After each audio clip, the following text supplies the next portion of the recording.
शांति शांति।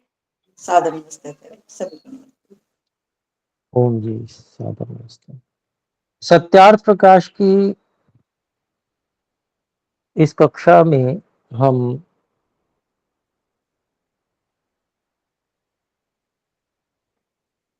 सत्यार्थ प्रकाश के तृतीय समुल्लास का स्वाध्याय कर रहे हैं और यहाँ पर हमने पठन पाठन विषय को उसमें क्या क्या ग्रंथ पढ़ने चाहिए, क्या क्या नहीं पढ़ने चाहिए, उनके विषय में हमने काफी कुछ जाना। तो यहाँ पर कुछ प्रश्नोत्तर चल रहे थे, तो विषय को जोड़ने के लिए हम एक दो पिछले प्रश्नोत्तर भी पढ़ लेते हैं जो छोटे छोटे से हैं और फिर हम आगे स्वाध्याय करेंगे।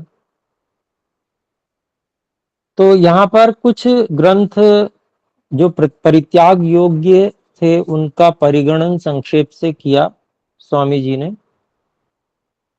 जिसमें व्याकरण के कुछ ग्रंथ थे, ज्योतिष के भी कुछ ग्रंथ थे, ऐसे ही योग के हठ प्रदीपिका आदि ग्रंथ थे, वैद्यक में शारंग धरादि इत्यादि। ऐसे ही मनुस्मृति के भी प्रक्षिप्त श्लोकों को छोड़ने के लिए, सभी जो पुराण नाम से प्रसिद्ध हैं उनको छोड़ने के लिए, उप पुराणों को छोड़ने के लिए, तुलसीकृत रामायण इत्यादि को, रुक्मिणी मंगल आदि जो भी इस प्रकार के कपोल कल्पित मिथ्या ग्रंथों को छोड़ने के लिए यहाँ पर निर्देश किया गया है। और फिर प्रश्न किया गया कि क्या इन ग्रंथों में से कुछ भी सत्य नहीं? उत्तर, थोड़ा सत्य तो है परंतु इसके साथ बहुत सा असत्य भी है। इससे विष संपृक्तान्नवत त्याज्याः, जैसे अत्युत्तम अन्न विष से युक्त होने से छोड़ने योग्य होता है, वैसे ये ग्रंथ हैं। तो ये बात समझने योग्य है, क्योंकि सामान्य व्यक्ति को कि भाई इसमें थोड़ा सत्य है तो हम क्यों ना पढ़ लें इत्यादि बात अधिकांश लोग यही कहते हैं। परंतु क्योंकि सत्य और असत्य का विवेक करने की समझ सामान्य व्यक्ति में विकसित नहीं हो पाती है, इसलिए ये बात कही गई है कि जैसे किसी बहुत स्वादिष्ट और हितकारी दिखने वाले भोजन में विष मिला हुआ हो तो वह छोड़ देने योग्य होता है, क्योंकि विष को उसमें से अलग करने की कोई विधि है ही नहीं, तो सारा का सारा ही छोड़ना पड़ेगा। तो इस कारण से वो सब छोड़ने योग्य ग्रंथों को इसलिए कहा। कुछ सच भी है लेकिन फिर भी बहुत सारी बातें मिथ्या है जो कि मिथ्या गले पड़ जाएंगी, इसलिए उन ग्रंथों को छोड़ देना चाहिए। फिर कहते हैं प्रश्न, क्या आप पुराण इतिहास को नहीं मानते? उत्तर, हाँ मानते हैं, परंतु सत्य को मानते हैं, मिथ्या को नहीं। प्रश्न, कौन सत्य कौन मिथ्या है? उत्तर, आश्वलायन गृह सूत्र का एक प्रमाण यहां उद्धृत किया गया है। ब्राह्मणानीतिहासान पुराणानि कल्पान गाथा नाराशंसीरिति, यह गृह सूत्र आदि का वचन है। जो ऐतरेय शतपथ आदि ब्राह्मण लिख आए उन्हीं के इतिहास पुराण कल्प गाथा और नाराशंसी 5 नाम हैं।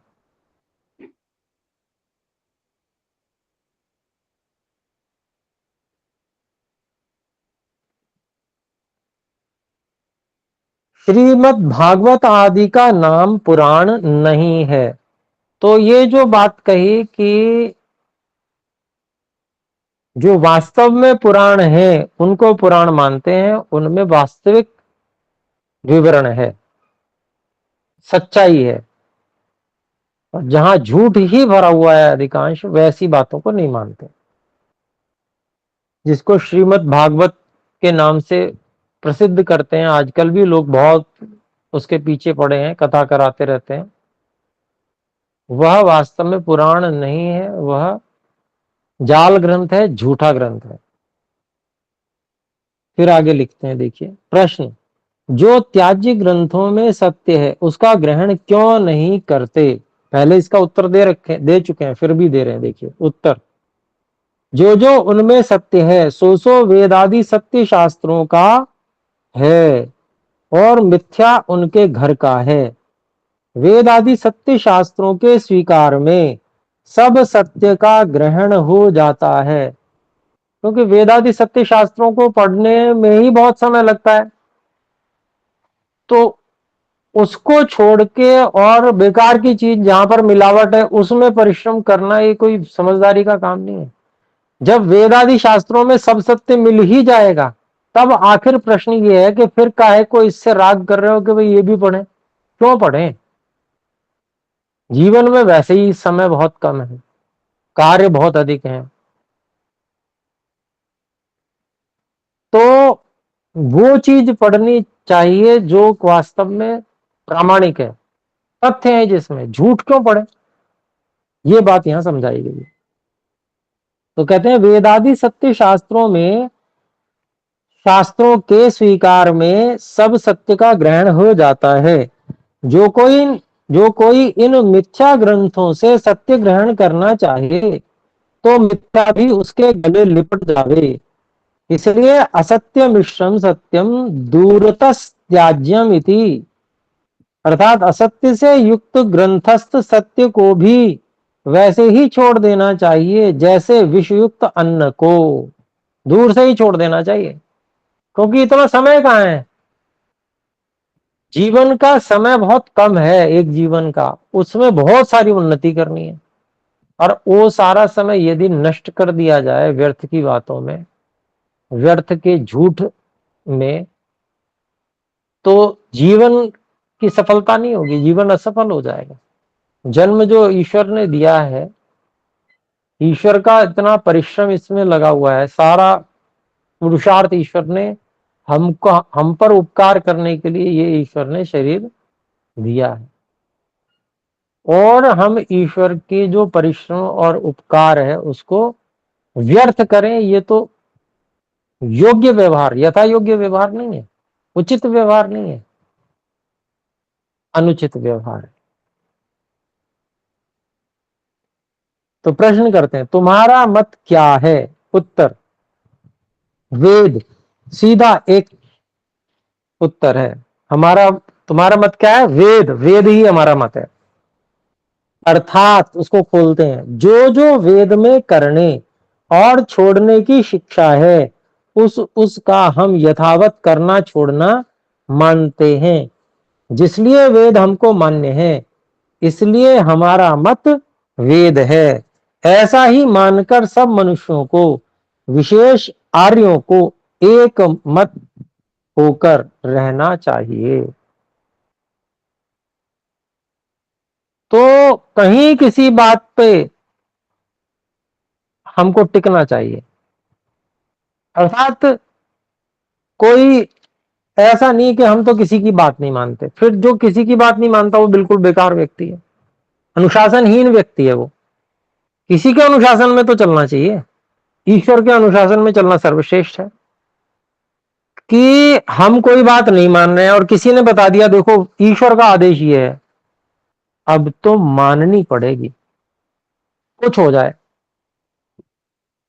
और हम तो ऐसे ही विश्वास रखते हैं, ऋषियों पे भी ऐसे ही विश्वास रखते हैं और वेद पे भी यूं ही विश्वास रखते हैं, क्योंकि हम अनुशासन प्रिय लोग हैं, अनुशासन में रहना चाहते हैं, अनुशासन से उन्नति होती है, ये हमें साक्षात अनुभव हो चुका है। हमने उस अनुशासन का पालन करके जीवन में उन्नति को प्राप्त किया है।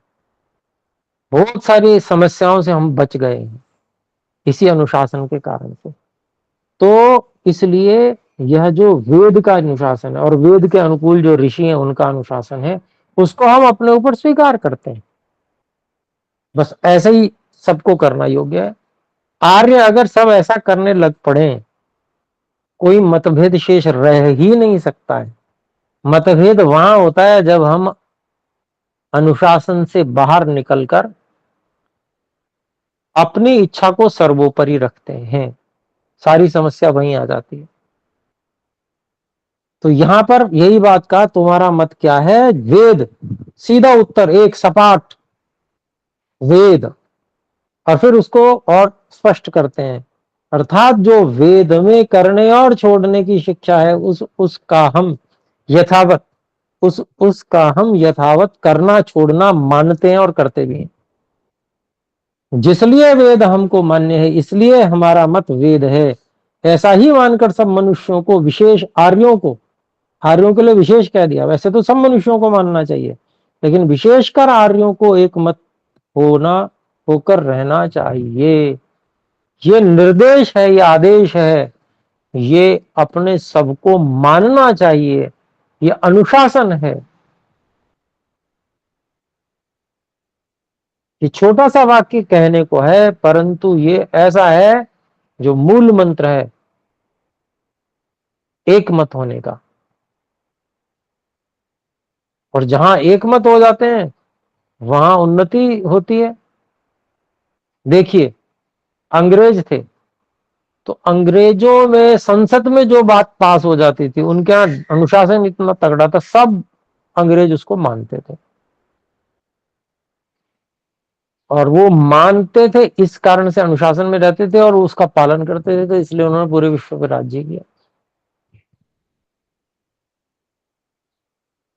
ऐसे ही एक पुस्तक को मानते हैं, कुरान को मानने वाले भी, भले ही कितनी गलत है,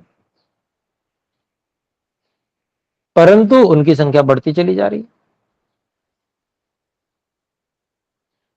क्योंकि कहीं पर जाके वो वहां पर वो कहते हैं कि नहीं, यहां पर ये अंतिम बात है, इस बात को ही हम मानेंगे। जहां पर इस प्रकार का अनुशासन होगा वहां एकमत हो ही जाएगा। और हमने क्या कर रखा है, हमारे जितने भी समुदाय हम लोगों ने बना रखे हैं, अपने अपने गुरु घंटाल, और हमने उनको सर्वोपरि मान रखा है, जबकि वो सर्वोपरि होने योग्य नहीं है। और हम कितने सारे हजारों मतपंथ संप्रदाय में हम थोड़ा सा छोटा समुदाय है जो विश्व में चौथे नंबर पर आता है। पहला समुदाय ईसाइयों का सबसे बड़ा, दूसरा समुदाय मुसलमानों का सबसे बड़ा, तीसरा समुदाय बौद्धों का सबसे बड़ा, चौथा ये जो अपने आप को आज हिंदू कहते हैं, सनातनी कहते हैं, ये चौथे नंबर पे आने वाला समुदाय। और ये भी हजार तरह से बंटा हुआ है। कैसे होगा ये? तो जब चार बड़ी शक्तियां मिलकर इसको नष्ट करने के लिए तैयार हैं, तो इसके, और ये बटा हुआ है, ये एक अनुशासन को मानने को तैयार नहीं है।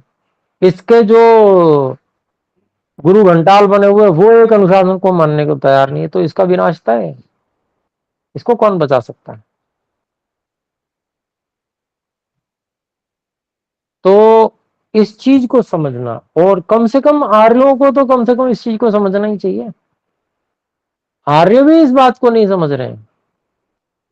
वो भी कोई अपना झंडा लेके कहीं अलग, कोई अपना झंडा लेके कहीं अलग, ऐसे ऐसे कार्य कर रहे हैं। तो एकमत होना बहुत आवश्यक है कि जहां पर वेद की बात आ गई, जहां ऋषियों की बात आ गई, वहां पर हमारी बात हम छोड़ देंगे। हमारी बात बाद में है, पीछे है, उसको हम छोड़ सकते हैं, उसको हटा सकते हैं। पर ऋषियों की बात, वेद की बात को हम कभी भी हटने नहीं देंगे, उस पर हम जमे रहेंगे, डटे रहेंगे। ये जब तक भाव हमारे अंदर नहीं आएगा, तब तक हम कैसे एक मत हो जाएंगे? यहाँ एक मत होने का एक मूल मत मंत्र यहाँ पर महर्षि जी ने दिया हुआ है इस छोटे से वाक्य में। ऐसा ही मानकर सब मनुष्यों को, विशेषकर आर्यों को, एक मत होकर रहना चाहिए। प्रश्न फिर करते हैं, अगला प्रश्न है, जैसा सत्यासत्य और दूसरे ग्रंथों का परस्पर विरोध है वैसे अन्य शास्त्रों में भी है, और सृष्टि विषय में 6 शास्त्रों का विरोध है, अर्थात 6 दर्शनों की बात कर रहे हैं। मीमांसा कर्म, वैशेषिक काल, न्याय परमाणु, योग पुरुषार्थ और सांख्य प्रकृति, और वेदांत ब्रह्म से सृष्टि को की उत्पत्ति मानता है। क्या यह विरोध नहीं है? प्रश्न उठा दिया किसी ने। उत्तर, प्रथम तो बिना सांख्य और वेदांत के दूसरे 4 शास्त्रों में सृष्टि की उत्पत्ति प्रसिद्ध नहीं लिखी है। केवल 2 शास्त्रों में सृष्टि की उत्पत्ति का विषय लिया गया है, सांख्य में और वेदांत में। दूसरे 4 दर्शनों में सृष्टि की उत्पत्ति का जो है वो नहीं वर्णन है।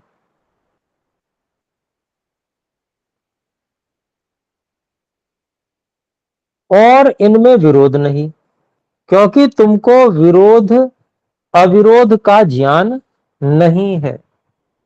मैं तुमसे पूछता हूं कि विरोध किस स्थल में होता है? क्या एक ही विषय में अथवा भिन्न भिन्न विषयों में? प्रश्न, प्रश्नकर्ता क्या कह रहा है? एक विषय में अनेकों का परस्पर विरुद्ध कथन हो तो उसको विरोध कहते हैं। यहां भी सृष्टि एक ही विषय है, ऐसा वो बता रहा है। उत्तर, क्या विद्या एक है व 2? तो उत्तर पक्ष वाले प्रश्न कर रहे हैं, तो दूसरा कहता है एक है। जो एक है तो व्याकरण, वैद्यक, ज्योतिष आदि का भिन्न भिन्न विषय क्यों है? जैसा एक विद्या में अनेक विद्या के अवयवों का एक दूसरे से भिन्न प्रतिपादन होता है, वैसे ही सृष्टि विद्या के भिन्न भिन्न 6 अवयवों का 6 शास्त्रों में प्रतिपादन करने से इनमें कुछ भी विरोध नहीं। तो ये बात यहां पर बिल्कुल स्पष्ट रूप से जो है बता दी कि जैसे विद्या एक होते हुए भी उसमें व्याकरण, वैद्यक, ज्योतिष आदि भिन्न भिन्न विषयों का प्रतिपादन है। विद्या एक ही है लेकिन उसमें अनेक विद्या के अवयव हैं, उनका सबका अलग अलग प्रतिपादन है। ऐसे ही सृष्टि विद्या में भी भिन्न 6 अवयवों का 6 शास्त्रों में प्रतिपादन करने से इनमें कुछ भी विरोध नहीं है। उदाहरण देते हैं, जैसे घड़े के बनाने में कर्म, समय, मिट्टी, विचार, संयोग, वियोग आदि का पुरुषार्थ, प्रकृति के गुण और कुम्हार कारण हैं, वैसे ही सृष्टि का जो कर्म कारण है उसकी व्याख्या मीमांसा में, समय की व्याख्या वैशेषिक में, उपादान कारण की व्याख्या न्याय में, पुरुषार्थ की व्याख्या योग में, तत्वों के अनुक्रम से परिगणन की व्याख्या सांख्य में, और निमित्त कारण जो परमेश्वर है उसकी व्याख्या वेदांत शास्त्र में है। अभी ये बात भी जो समझाई गई है उदाहरण देके, ये बात भी सामान्य रूप से समझ में नहीं आती, क्योंकि समझ अब वो उस स्तर की रही नहीं है। फिर से पढ़ते हैं इसको। तो कह रहे जैसे घड़े के बनाने में कुछ चीजें गिना दी, क्या क्या कारण है। पहला है कर्म, अगर कर्म नहीं किया जाएगा तो घड़ा नहीं बन सकता। समय भी लगता है, घड़ा बनने में कुछ समय लगेगा, वो समय भी कारण है। फिर मिट्टी, मिट्टी भी कारण है, उपादान कारण है। फिर विचार, कैसे बनाना चाहिए ये विचार करता है, ये भी कारण है। फिर संयोग वियोग, अर्थात पहले मिट्टी और जल इत्यादि का संयोग करके लौंदा बनाते हैं, फिर उसको बार बार तोड़ते हैं, फेंटते हैं, काटते हैं, जिससे कि वो एक बढ़िया उसका वो बन जाए लौंदा। उसमें जो जितना चिपचिपापन लुभाव की आवश्यकता है वो वहां पर अच्छे से बन जाए, जिससे मिट्टी की कोई चीज बनाई जा सके। तो ऐसे संयोग वियोग इनका भी वहां पर, ये भी वहां कारण है। फिर है पुरुषार्थ, अर्थात प्रयोजन, पुरुष का प्रयोजन, जिसके लिए उसको कुछ बर्तन आदि चाहिए। ऐसे ही प्रकृति के गुण, प्रकृति में ऐसे गुण हैं कि वो मिट्टी लौंदे के रूप में बन जा रही है, लौंदा जो है वो घड़े के रूप में आ जा रहा है, ये प्रकृति में वो सामर्थ्य है, वो गुण है। और कुम्हार, कुम्हार जो बनाने वाला, इन सब चीजों का संयोजन करने वाला है। ये सब कारण हैं। कितने कारण गिना दिए? 1 2 3 4 5 6 7 8 और 9 कारण गिना दिए स्वामी जी ने। फिर कहते हैं वैसे ही सृष्टि का जो कर्म कारण है उसकी व्याख्या मीमांसा में, फिर सृष्टि बनाने में कर्म होगा या नहीं होगा? होगा। उसकी मीमांसा दर्शन में समय लगता है, सृष्टि बनने में समय लगता है, ऐसे नहीं कि बन गई। समय की व्याख्या वैशेषिक दर्शन में। फिर उत्पादन कारण की व्याख्या, उत्पादक कारण की व्याख्या न्याय में, परमाणु के रूप में।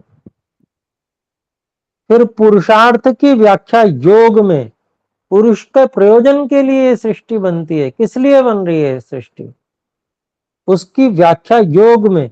फिर तत्वों के अनुक्रम से परिगणन की व्याख्या सांख्य में, सभी तत्वों का बिल्कुल क्रम से कैसे कैसे किसके बाद क्या क्या बनता है, उसका पूरा क्रम, उसका पूरी गणना वो सांख्य में है। और निमित्त कारण जो परमेश्वर है, बनाने वाला जो है, जैसे घड़े के बनाने में कुम्हार था, सबका संयोजन कर रहा है, ऐसे ही यहां पर परमेश्वर है, ब्रह्म है, जिसकी व्याख्या वेदांत शास्त्र में है। इसमें कुछ भी विरोध नहीं। अब समझने वाला अब समझ जाएगा कि विरोध तो कुछ भी नहीं है, सभी कारण लगने। जैसे वैद्यक शास्त्र में निदान, चिकित्सा, औषध दान और पथ्य के प्रकरण भिन्न भिन्न कथित हैं, परंतु सबका सिद्धांत रोग की निवृत्ति है। तो एक और उदाहरण दिया, जिन्होंने आयुर्वेद पढ़ा हो वहां पर निदान स्थान अलग है, चिकित्सा स्थान अलग है ना। तो ऐसे ही शारीर स्थान इत्यादि बहुत सारे प्रकरण अलग अलग हैं। तो सबके प्रकरण भिन्न भिन्न कहे गए हैं, परंतु सबका सिद्धांत रोग की निवृत्ति है। सब किस लिए कहे गए? एक ही कारण से कहे गए हैं कि रोगों की निवृत्ति हो जाए। वैसे ही सृष्टि के 6 कारण हैं। लोग पढ़ते नहीं है सत्यार्थ प्रकाश, और जो पढ़ लें तो उनको समझ में आ जाए कैसे अविरोध है। क्या कहते हैं? तो कह रहे हैं जो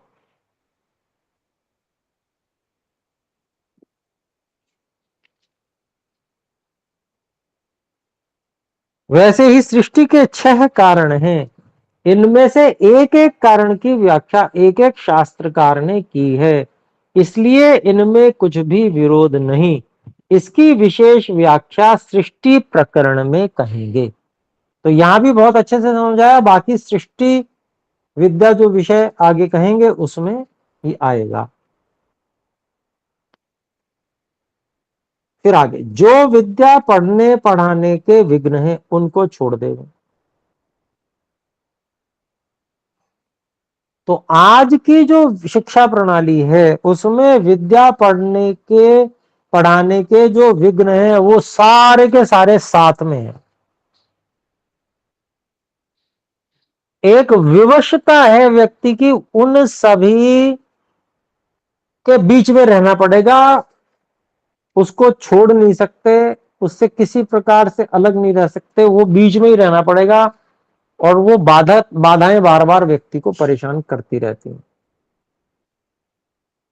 उदाहरण दे रहे हैं, जैसे कुसंग, बुरी संगति, बुरे लोगों का संग, जो जिनका ध्यान पठन पाठन में नहीं है, इंद्रिय विषय भोग इत्यादि में, गंदे काम करने में, चोरी इत्यादि, जारी इत्यादि करने में जिनका ध्यान लगा रहता है, ऐसे लोगों का संग कभी न करें।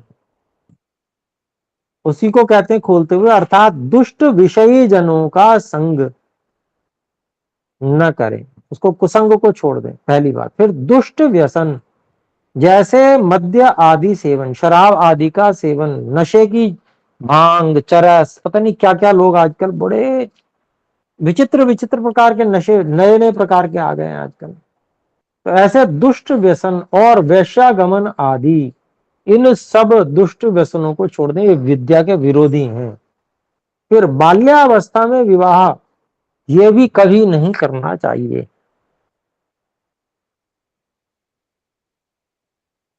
उस समय प्रचलन में था, अब तो कम है, लेकिन अब भी कई लोग करते हैं। अर्थात 25 वर्षों से पूर्व पुरुष और 16वें वर्ष से पूर्व स्त्री का विवाह हो जाना, ये बाल विवाह कहलाता है, तो ये नहीं करवाना चाहिए। फिर पूर्ण ब्रह्मचर्य न होना, ये भी विघ्न है, पूर्ण ब्रह्मचर्य से रहना चाहिए। तो ये आजकल के समय में बहुत भयंकर स्थिति है। कितने ही लोग आपको उल्टी बात पढ़ाने वाले मिल जाएंगे, अधिकांश लोग बल्कि हैं। फिर राजा, माता पिता और विद्वानों का प्रेम वेदादि शास्त्रों के प्रचार में न होना, ये भी आजकल बहुत बड़ी समस्या है, ये भी बाधा है, विघ्न है। इस विघ्न को कैसे छोड़ेंगे भाई? इसलिए सबको प्रचार करना, सबको वेद के पठन पाठन में लगा देना, जैसे गुरुकुल क्रांति प्रयास कर रहे हैं कि वेदांग पढ़ो, व्याकरण पढ़ो, इसमें लग जाओ, सबको लगा लो। जब सब लग जाएंगे तो अपने आप प्रेम हो जाएगा उससे, पढ़ने पढ़ाने से। तो राजा, माता पिता और विद्वानों का प्रेम वेदादि शास्त्रों के प्रचार में ना होना, यह बहुत बड़ा विघ्न है। तो इस विघ्न को कैसे दिए दूर करेंगे? तो भाई प्रचार के द्वारा सब लोगों से मिलें, उनको बताएं वेदों का महत्व, व्याकरण इत्यादि शास्त्र, वेदांग है, उपांग है, उनका महत्व समझाकर क्रम से पढ़ने का सबको प्रयास कराना। अभी एक बीमारी नई लग गई है कि शॉर्टकट बस मान लो, केवल वेद का भाष्य पढ़ लो। ये वेद का भाष्य पढ़ने से वेद के पठन पाठन की परंपरा शुरू होने वाली नहीं है, वेद से प्रेम जागृत भी नहीं होगा विशेष। यद्यपि जो बहुत असमर्थ हैं उनको चलो वो करना चाहिए, परंतु मुख्य जो धारा है, मुख्य जो ऋषि ने पठन पाठन की विधि दी है, उस पठन पाठन की विधि को व्यवहार में लेकर आना, जब तक ये राजा, माता पिता और विद्वान इसको नहीं करेंगे, ये सबने छोड़ रखा है। और ये आप देख सकते हैं सब जगह, ऐसा का ऐसा ही है। इस कारण से ये बहुत बड़ी बाधा है, बहुत बड़ी बाधा आज जो समाज में है, जो महर्षि दयानंद सरस्वती जी ने उस समय लिख दी, ये सच्चाई है, जिसको गुरुकुल क्रांति आज हम सब लोग मिलकर उसके लिए प्रयासरत हैं कि किस प्रकार से ये प्रचलन में आए। राजा राजा है, उसको कोई परवाह ही नहीं है वेद पढ़ना पढ़ाने की, आवश्यकता ही नहीं अनुभव होती। अपने लिए तो बिल्कुल अनुभव नहीं होती, दूसरों के लिए थोड़ा बहुत जरूर प्रयास कर रहे हैं शायद, परंतु जो व्यक्ति स्वयं जिस कार्य को नहीं करेगा वो उसका प्रभाव भी नहीं आएगा। राजा, माता पिता, इसीलिए माता पिता को भी करना बहुत आवश्यक है, उनको भी वेद पठन पाठन करना ही होगा, अनिवार्य मान के, बिना कारण के, तब जाके वो, ऐसे विद्वानों को भी खाली प्रवचन करने में प्रेम नहीं होना चाहिए, विद्या के पठन पाठन कराने की परंपरा चलाने में प्रेम होना चाहिए। कौन सी विद्या पठन पाठन? ये व्याकरण इत्यादि जो वेदांगों का अध्ययन, इसकी परंपरा चलाने में प्रेम होना चाहिए विद्वानों का। तो ये कह रहे हैं, राजा, माता पिता और विद्वानों का प्रेम वेदादि शास्त्रों के प्रचार में न होना, ये बहुत बड़ी बात है, बहुत बड़ी बात है। ये समझ लीजिए इस समय की सबसे बड़ी बाधा मान सकते हैं इसको। फिर अति भोजन, अति जागरण, ये छोटी छोटी सी चीजें हैं, जब व्यक्ति उसमें लग जाता है पढ़ने पढ़ाने में, तब ये समस्याएं आती हैं। अति भोजन, अति जागरण करना, पढ़ने पढ़ाने, परीक्षा लेने व देने में आलस्य व कपट करना, ये भी बड़ी समस्या है। परीक्षा आप लेने लगिए, कक्षा में से लोग गायब हो जाएंगे, साफ एक आध कोई बचेगा, एक दो लोग साहसी बचते हैं। कि कितना बड़ा रोग है। तो देखिए यहाँ पर ये बता रहे हैं इनको, क्योंकि ये अनुभव में आई हुई चीज है ना, ये स्वामी जी के वो स्वयं का अनुभव लिख रहे हैं। इस कारण से वेद का प्रचार और पठन पाठन की व्यवस्था नहीं बन पा रही है। वो अनुभव स्वामी जी ने स्वयं यहाँ लिखा है कि अति भोजन, अति जागरण करना, पढ़ने पढ़ाने, परीक्षा लेने व देने में आलस्य व कपट करना, सर्वोपरि विद्या का लाभ न समझना, ये समस्या है आज। पैसा को सर्वोपरि समझ रहे हैं। तो विद्या को सर्वोपरि न समझना, सर्वोपरि विद्या का लाभ न समझना, ब्रह्मचर्य वीर्य से बल, बुद्धि, पराक्रम, आरोग्य, राज्य, धन की वृद्धि का न मानना, ये हो रहा है आज। यही समस्या है। ये बहुत भयंकर रोग जो है फैला हुआ है सारे समाज में। ईश्वर का ध्यान छोड़ के अन्य पाषाण आदि जड़ मूर्ति के दर्शन पूजन में व्यर्थ काल खोना, समय खोना, ये भी भयंकर रोग समाज को आज लगा हुआ है। फिर से पढ़ रहा हूं इसको। ईश्वर का ध्यान छोड़कर अन्य पाषाण आदि जड़ मूर्ति के दर्शन पूजन में व्यर्थ काल का खोना, यह आज भयंकर रोग समाज में लगा हुआ है। कैसे समाज बचेगा, कैसे बचेगा? ये सारे रोग जो बताए हैं जो नहीं होने चाहिए, वो सारे के सारे लगे हुए हैं और उनको दूर करने का कोई विशेष प्रयास भी नहीं है। आगे देखते हैं। माता पिता, अतिथि और आचार्य विद्वान, इनको सत्य मूर्ति मानकर सेवा सत्संग न करना। वास्तव में जो तीर्थ अतिथि हैं उनका सेवा सत्संग नहीं करना। ये सारे के सारे कार्य होने लग जाएं अगर एकमात्र पठन पाठन व्यवस्था को अपने जीवन में व्यक्ति स्थान दे दे, सब कार्य होने लग जाएंगे धीरे धीरे। क्योंकि सत्य का बोध होने लगेगा, ऋषियों की बात समझ में आने लगेगी और धीरे धीरे जीवन परिवर्तन होने लगेगा। तो एक पठन पाठन हम आरंभ करवा दें किसी भी तरह से, 1-2 घंटा, जैसे गुरुकुल क्रांति में हम लोग कर रहे हैं, बहुत अंतर आ जाएगा।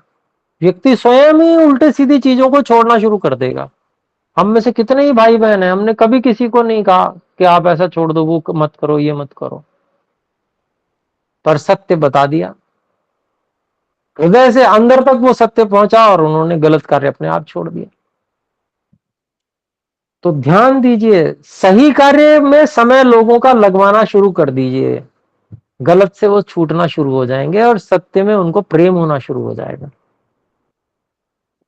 फिर वर्णाश्रम के धर्म को छोड़कर ऊर्ध्व पुंड्र, त्रिपुंड, तिलक, कंठी, माला धारण, एकादशी, त्रयोदशी आदि व्रत करना, काशी आदि तीर्थ और रामकृष्ण, नारायण, शिव, भगवती, गणेश आदि के नाम स्मरण से पाप दूर होने का विश्वास, पाखंडियों के उपदेश से विद्या पढ़ने में अश्रद्धा का होना, विद्या, धर्म, योग, परमेश्वर की उपासना के बिना मिथ्या पुराण नामक भागवत आदि की कथा से मुक्ति का मानना, ये सारे रोग भयंकर रूप से आज हम समाज में देख सकते हैं।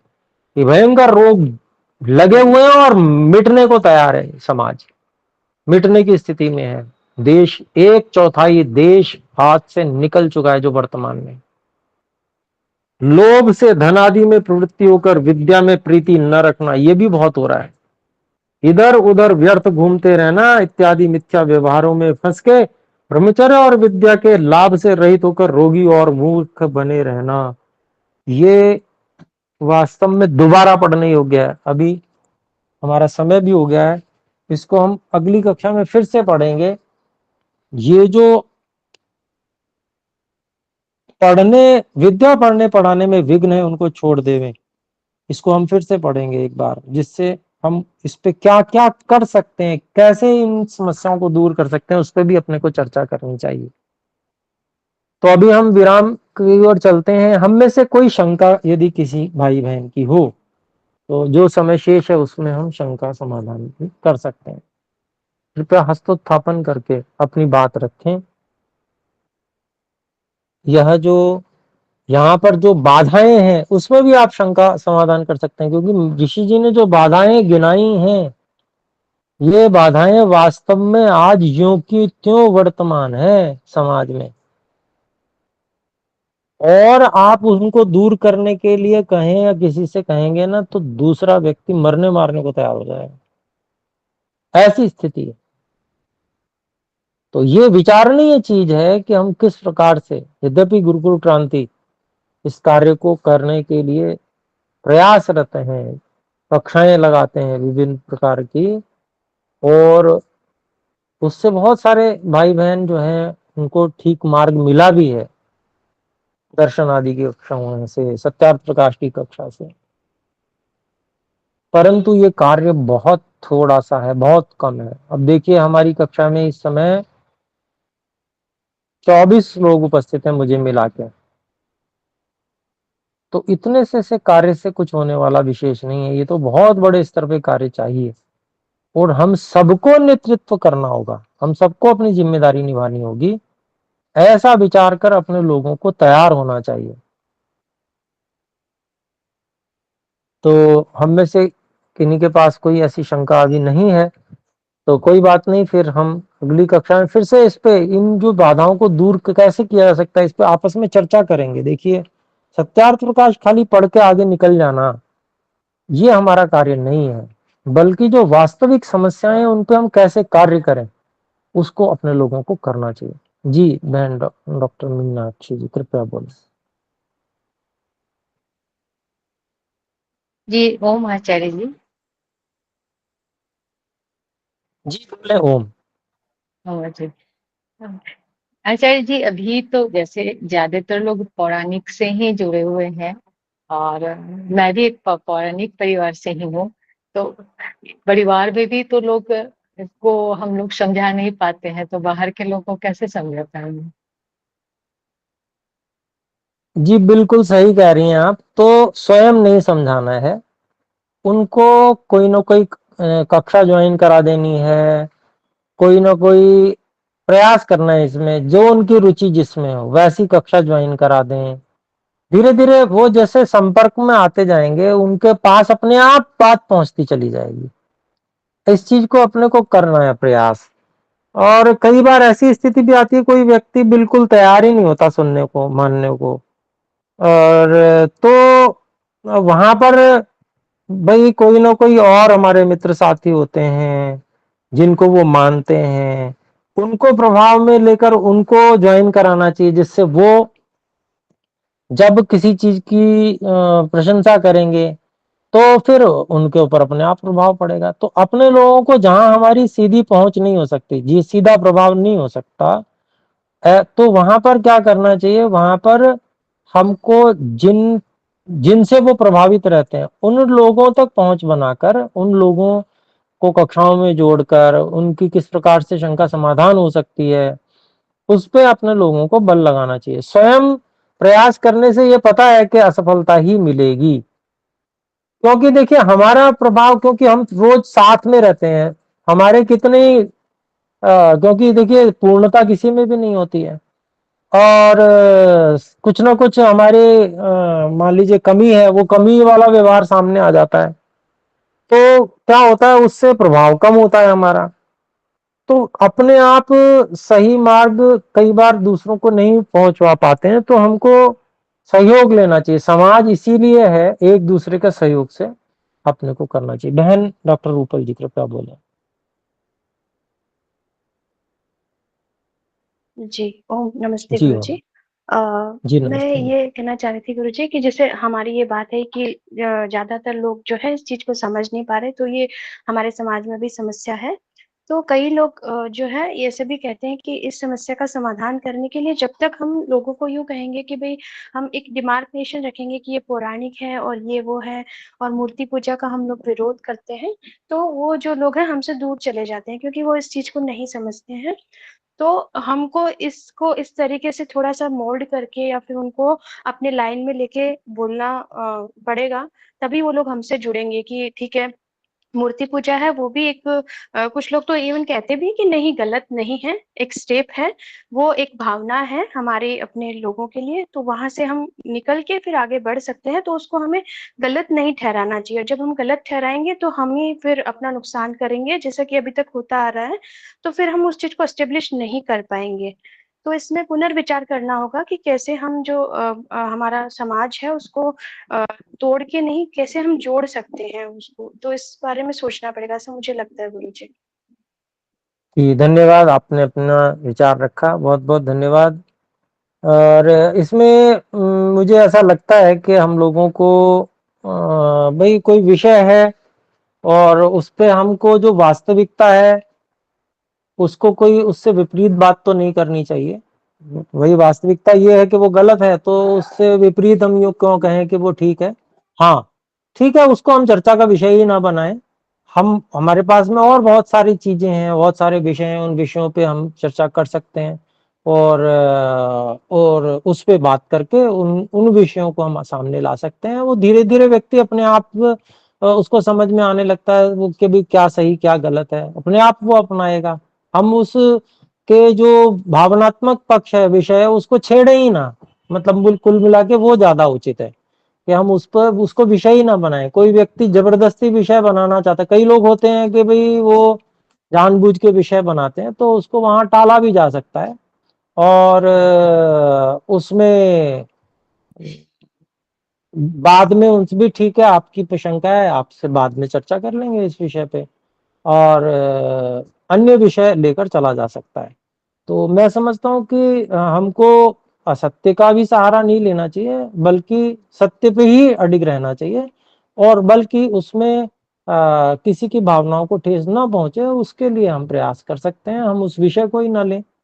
और जो बहुत सारे अन्य विषय हैं, गीता के श्लोक हैं, कितने सारे हैं श्री कृष्ण जी के अच्छे-अच्छे, उनको ले सकते हैं। बहुत सारा विषय है जो हम बात कर सकते हैं, जो कॉमन विषय हैं उन पे बात कर सकते हैं। तो उससे क्या है कि धीरे-धीरे सही बात मस्तिष्क में पहुँचेगी, अपने आप पहुँचती है तो बात व्यक्ति को अपने आप हृदयंगम हो जाती है।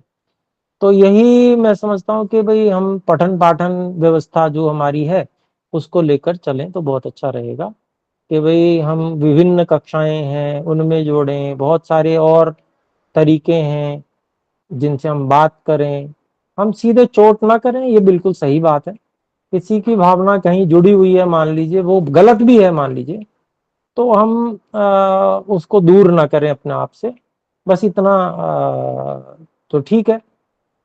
और कहीं पर कोई व्यक्ति सीधे प्रश्न करता है कि नहीं मुझे ऐसा ही जानना है, तो उसको प्रेम से सही बात भी बता सकते हैं कि भाई ये गलत है इसलिए गलत है, बाकी आपकी इच्छा है, आप उसे माने ना माने ये आपकी इच्छा है, पर हमने हमारा कर्तव्य था सही बात आपको बता दी, कारण सहित बता दी, बाकी आपकी इच्छा है। तो उससे जो है दूसरे व्यक्ति को चोट नहीं पहुंचेगी कि भाई ठीक है इसके इन्होंने जो है अपनी जो ये विचार इनके पास में है उसको तर्कपूर्ण ढंग से इन्होंने समझा दिया, बाकी आपकी इच्छा है। तो वो धीरे धीरे विचार करने के लिए विवश होगा और जब हम उसको इस प्रकार से अवसर देते हैं विचार करने का, तो चोट न करते हुए अवसर देते हैं, तो व्यक्ति जो है अपने आप उस ओर बढ़ जाता है, सत्य निर्णय की ओर आ जाता है। रौनक कुमार जी शीघ्रता से रखें अपनी बात। जी नमस्ते सर जी। इस जो सत्यार्थ प्रकाश का लिंक जो आता है वो अन्य को भी भेज सकते हैं? हाँ जी, भेज सकते हैं। और ये भगवत गीता का जो कोर्स होता है शुक्रवार को, वो लिंक भी? हाँ जी, भेज सकते हैं। धन्यवाद। धन्यवाद जी। तो आइए एक बार ओम का उच्चारण करके विराम करते हैं। ओम।